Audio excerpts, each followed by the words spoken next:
Hello friends, कैसे हैं आप सब। आई होप आप लोग स्वस्थ होंगे, अपनी तैयारी में व्यस्त होंगे। आज हम डिस्कस करेंगे REET SST previous year question paper, जो आप सभी का 2022 और 2023 में क्वेश्चंस पूछे गए हैं। यहाँ पर आप सभी को देखने को मिलेंगे, इसलिए आप सभी लोग कंटिन्यूटी जरूर बना के रखिएगा।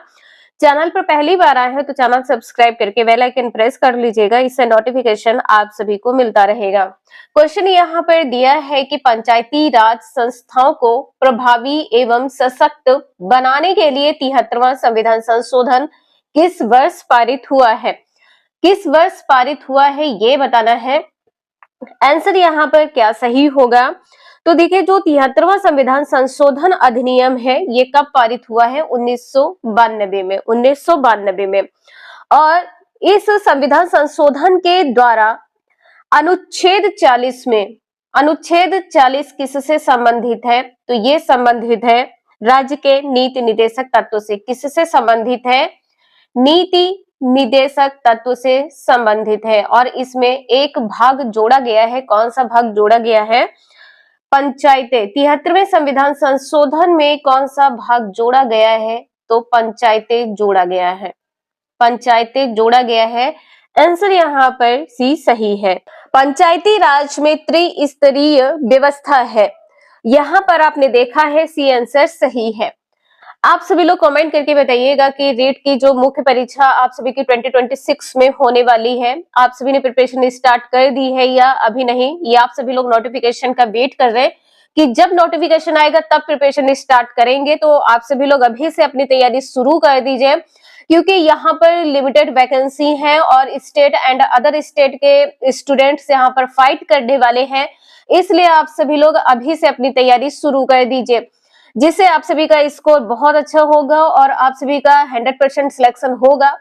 क्वेश्चन यहाँ पर दिया है कि राजस्थान में अगस्त 2010 में हुए स्थानीय निकायों के चुनाव में महिलाओं के आरक्षण का कितना प्रतिशत लाभ उठाया। तो महिलाओं का जो प्रतिशत लाभ है ये यहाँ पर 33 हो जाएगा। आंसर आपका बी सही हो जाएगा। जो स्थानीय निकाय है इसको संवैधानिक दर्जा किस संविधान संशोधन के द्वारा दिया गया है। जो स्थानीय निकाय है, स्थानीय निकाय को संवैधानिक दर्जा, कुछ इस प्रकार के जितने भी पॉइंट होते हैं इन्हें आप सभी लोग जरूर नोट डाउन कर लिया करें। संवैधानिक दर्जा किस संविधान संशोधन के द्वारा दिया गया है, तो ये संविधान संशोधन है 73वें से 74वां। 73वां संविधान संशोधन है। इसके द्वारा जितने भी स्थायी निकाय हैं इनको संवैधानिक दर्जा दिया गया है। और इसमें जो महिलाओं की आरक्षित सीटें हैं ये 33% की गई हैं। और जो वर्तमान में महिलाओं के लिए स्थानीय निकाय चुनाव है इसको 50% आरक्षण की व्यवस्था की गई है। वर्तमान में यदि पूछा जाए कि वर्तमान में चुनाव निकाय में कितने प्रतिशत आरक्षण की व्यवस्था है महिलाओं के लिए, तो 50%। किसमें है, तो चुनाव में है। चुनाव में 50% महिलाओं के आरक्षण की व्यवस्था की गई है। नेक्स्ट है, राजस्थान में नगर निगम के प्रमुख को कहते हैं क्या। जो नगर निगम का प्रमुख होता है इसको क्या कहते हैं, महापौर कहते हैं। इसको महापौर कहते हैं। अध्यक्ष किसको कहते हैं, तो नगर पालिका को कहते हैं। अध्यक्ष किसको कहते हैं, नगर पालिका को कहते हैं। नगर पालिका को। सभापति किसको कहते हैं, नगर परिषद को सभापति कहते हैं। नगर परिषद को। आंसर देखा है आपने, बी सही है। नेक्स्ट है, राजस्थान विधानसभा में कुल सदस्यों की संख्या कितनी है। तो वर्तमान में यदि राजस्थान विधानसभा में पूछी जाए तो 200 सीटें हैं। 200 सीटें हैं, जिसमें जो 34 सीटें हैं, इसमें जो 34 सीटें हैं ये किससे संबंधित है, अनुसूचित जाति से। ये किससे संबंधित है, अनुसूचित जाति से संबंधित है। और जो 25 सीटें हैं, ये जो 25 सीटें हैं ये किससे संबंधित है, 25 सीटें संबंधित है अनुसूचित जनजाति से। ये संबंधित है अनुसूचित जनजाति से। अनुसूचित जनजाति से संबंधित है। और यहाँ पर आप लोग ध्यान रखिएगा, जितने भी क्वेश्चन है आपके एग्जाम के लिए वेरी वेरी मोस्ट इंपोर्टेंट है, इसलिए आप सभी लोग कॉन्टिन्यूटी जरूर बना के रखिएगा। और यदि आपसे 16वीं विधानसभा के बारे में पूछा जाए, 16वीं विधानसभा जो कि राजस्थान से संबंधित, तो यहाँ पर यदि महिला विधायक की संख्या पूछी जाए, महिला विधायक की संख्या 20 है, महिला विधायक की संख्या कितनी है, तो 20 है, महिला विधायक की संख्या 20 है। नेक्स्ट है, किस महासागर में मेरियाना गर्त स्थित है, तो यहाँ पर क्या हो जाएगा, प्रशांत महासागर, आंसर बी सही है। और जो महासागर है ये, इसकी गहराई कितनी है, यदि इसकी गहराई पूछ ली जाए, मेरियाना गर्त की गहराई कितनी है, तो 12,100 फीट है, 12,100 फीट इसकी गहराई है। और इसके गहरे हिस्से को कहते क्या है, ये जो गहराई है इसके गहरे हिस्से को क्या कहते हैं, गहरे हिस्से को कहते हैं चैलेंजर गर्त, चैलेंजर गर्त कहते हैं। नेक्स्ट है, क्षेत्रफल के आधार पर विश्व का सबसे बड़ा और सबसे छोटा महाद्वीप है क्या, सबसे बड़ा और सबसे छोटा, सबसे बड़ा सभी को पता है एशिया महाद्वीप है, सबसे छोटा है ऑस्ट्रेलिया महाद्वीप, आंसर यहाँ पर आपका सी सही हो जाएगा। यदि आपसे जनसंख्या के आधार पर पूछा जाए कि महाद्वीप का क्रम क्या है जनसंख्या के आधार पर, तो यहाँ पर हो जाएगा एशिया, इसके बाद में यूरोप, इसके बाद में दक्षिणी अमेरिका, इसके बाद में उत्तरी अमेरिका, और यहाँ पर ऑस्ट्रेलिया, और सबसे लास्ट में अंटार्कटिका हो जाएगा। यदि आपसे क्षेत्रफल के आधार पर पूछा जाए तो सबसे पहले यहाँ पर एशिया होगा, इसके बाद में सेकंड नंबर पर अफ्रीका हो जाएगा, इसके बाद में उत्तरी अमेरिका है, इसके बाद में दक्षिणी अमेरिका, फिर अंटार्कटिका हो जाएगा, इसके बाद में यूरोप, और देन आप सभी का ऑस्ट्रेलिया हो जाएगा। तो दो इंपॉर्टेंट क्वेश्चन है आपके एग्जाम में लगातार रिपीट हुए हैं। नेक्स्ट है, निम्नलिखित में से कौन सा एक पृथ्वी का परिमंडल नहीं है, क्या नहीं है, ओजोन मंडल, यहाँ पर आंसर आपका भी सही हो जाएगा। ओजोन परत सूर्य से आने वाली पराबैंगनी किरणों से पृथ्वी की रक्षा करती है, पराबैंगनी किरणों से पृथ्वी की रक्षा करती है कौन, ओजोन परत।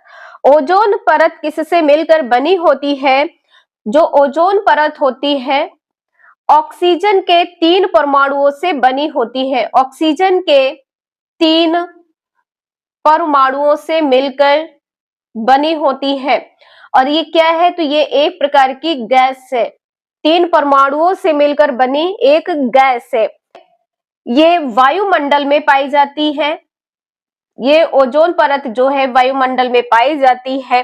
कहां तक पाई जाती है यदि ये पूछा जाए तो 10 से 50 किलोमीटर तक पाई जाती है, 10 से 50 किलोमीटर तक पाई जाती है। जो ओजोन मंडल है इसको कहते क्या है, तो समताप मंडल कहते हैं, इसको क्या कहते हैं, समताप मंडल कहते हैं। ओजोन गैस की परत को क्या कहा जाता है, यदि ये पूछ लिया जाए तो पृथ्वी का रक्षा कवच कहा जाता है, या पृथ्वी का छाता भी। ओजोन गैस की परत को क्या कहते हैं, पृथ्वी का छाता, पृथ्वी का छाता कहा जाता है।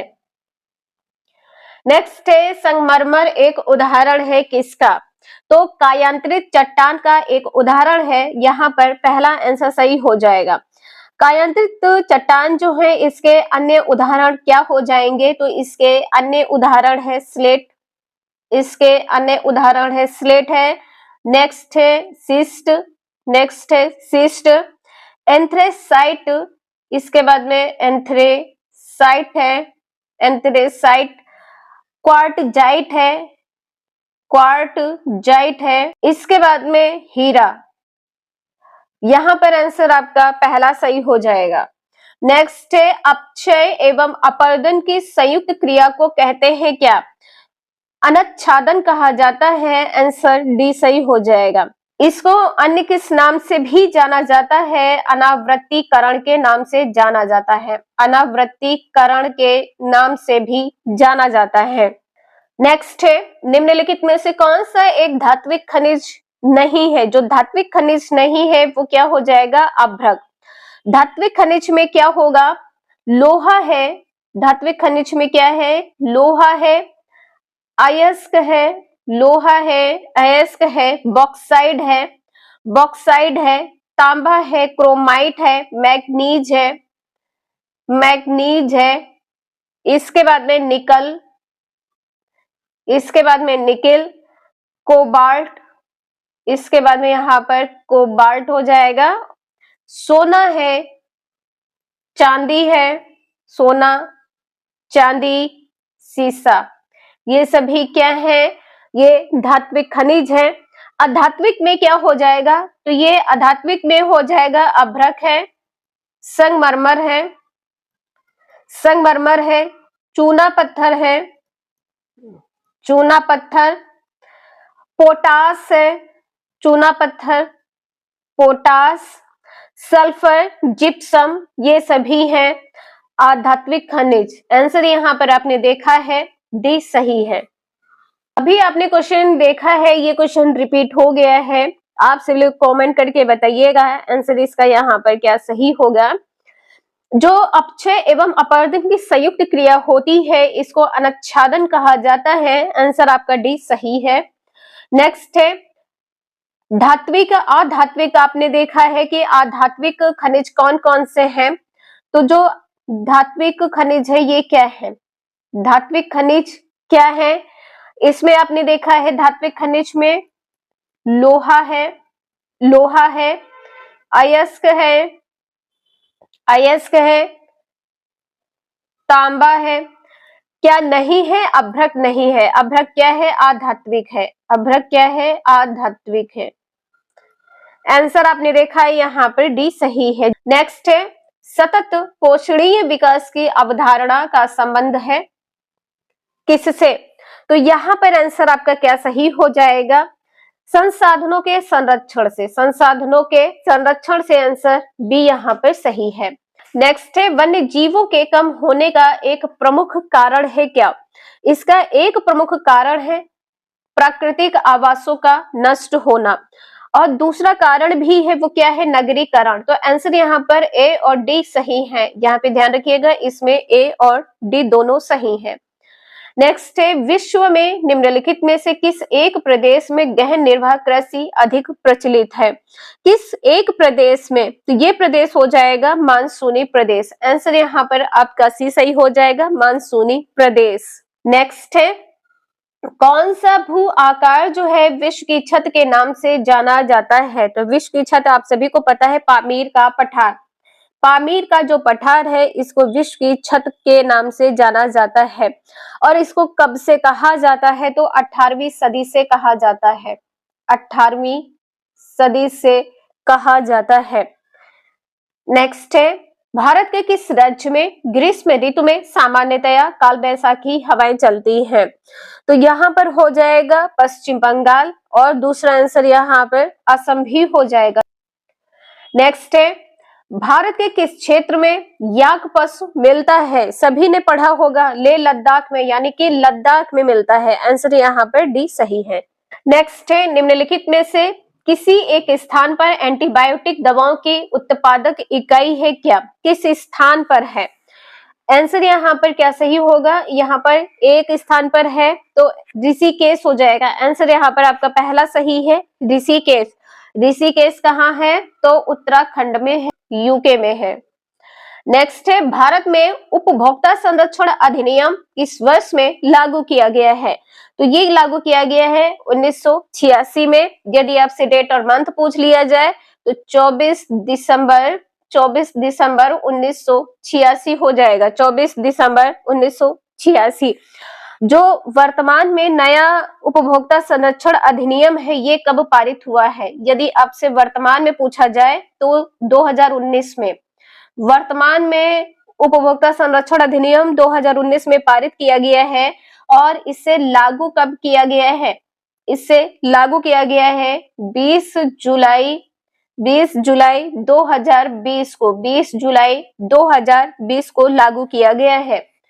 नेक्स्ट क्वेश्चन है, निम्नलिखित में से कौन सा एक कथन अरावली श्रेणियों के लिए सही है?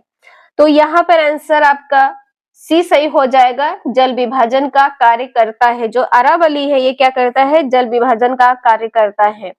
नेक्स्ट है, निम्नलिखित में से कौन सा एक राजस्थान में वर्षा जल संग्रहण की परंपरागत विधि है? तो आंसर डी सही हो जाएगा, टांका है। और ये कितना गहरा गड्ढा होता है? ये गड्ढा होता है 5 से 6 मीटर। इसकी गहराई यदि पूछ ली जाए तो 5 से 6 मीटर इसकी गहराई होती है।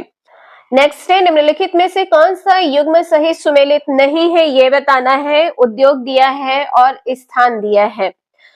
तो देखिए यहाँ पर क्या सही सुमेलित नहीं है? बॉल बियरिंग, बॉल बियरिंग ये संबंधित किससे हो जाएगा? जयपुर। यहाँ पर अलवर लिखा है, ये गलत हो जाएगा, जयपुर हो जाएगा। बाकी यहाँ पर सही है। हिंदुस्तान मशीन टूल्स जो है अजमेर से संबंधित है। सीमेंट मोडक से संबंधित है। विद्युत मीटर जयपुर से संबंधित है। क्या सही नहीं है? यहाँ पर बी आंसर सही हो जाएगा।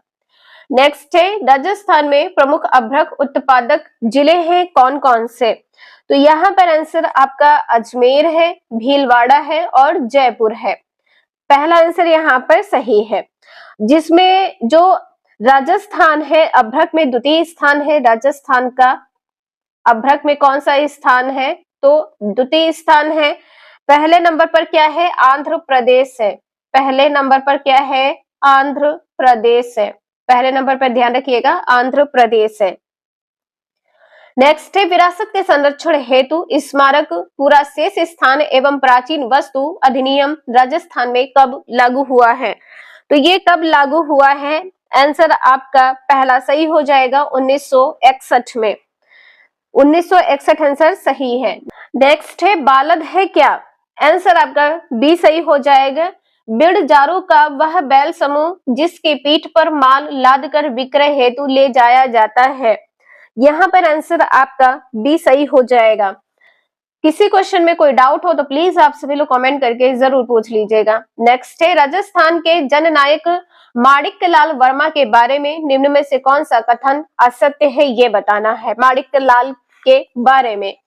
तो यहाँ पर आंसर आपका बी सही हो जाएगा। इन्होंने अपना जीवन एक किसान के रूप में शुरू किया था। यहाँ पर यह भी असत्य है कि स्वतंत्रता प्राप्ति के पश्चात बृहत्तर राजस्थान के प्रधानमंत्री बने हैं। ये भी आपका गलत हो जाएगा। आंसर जो आपका यहाँ पर सही नहीं है वो बी और डी सही हो जाएगा। नेक्स्ट है, राजस्थान की अमूल्य साहित्यिक धरोहर वांता री फुलवाड़ी कितने खंडों में उपलब्ध है? तो यहाँ पर हो जाएगा 14 खंडों में उपलब्ध है। कितने खंडों में? 14 खंडों में उपलब्ध है। और इसकी रचना किसने की है? विजय दान देधा ने। विजय दान देधा ने इसकी रचना की है, रचनाकार है। इंपॉर्टेंट क्वेश्चन है, एग्जाम में पूछा जा सकता है। नेक्स्ट है, ऐतिहासिक स्थल मानगढ़ राजस्थान के किस जिले में स्थित है? जो मानगढ़ है कहां पर स्थित है? बांसवाड़ा में स्थित है। डी आंसर यहाँ पर सही हो जाएगा। नेक्स्ट है, सामाजिक विज्ञान अध्ययन की आवश्यकता है। आंसर यहाँ पर क्या होगा? सामाजिक सांस्कृतिक संरचना एवं उनके पर्यावरण से संबंध को समझने के लिए। आंसर आपका यहाँ पर पहला सही हो जाएगा। ये सभी क्वेश्चन जो हैं आपके एग्जाम के लिए वेरी वेरी मोस्ट इंपॉर्टेंट होने वाले हैं। जैसा कि आपको वीडियो के स्टार्टिंग में ही बताया था कि 2022-2023 में जितने भी क्वेश्चंस पूछे गए हैं आप सभी लोग इसका रिवीजन जरूर कर लीजिएगा। साथ में आप लोगों को पता है कि जो राजस्थान जीएस है इससे 80 नंबर के क्वेश्चंस पूछे जाएंगे। सब्जेक्ट में आप सभी के 120 नंबर के क्वेश्चंस पूछे जाएंगे। इसके बाद में यहाँ पर आप सभी को जीएस में साइंस भी देखने को मिलेगी, जीएस भी देखने को मिलेगी, जो आप सभी के हिस्ट्री जियोग्राफी पॉलिटी होती है, यहाँ से भी क्वेश्चंस पूछे जाएंगे। और आप सभी का सीडीपी से भी है, जो शैक्षिक मनोवैज्ञानिक कह सकते हैं।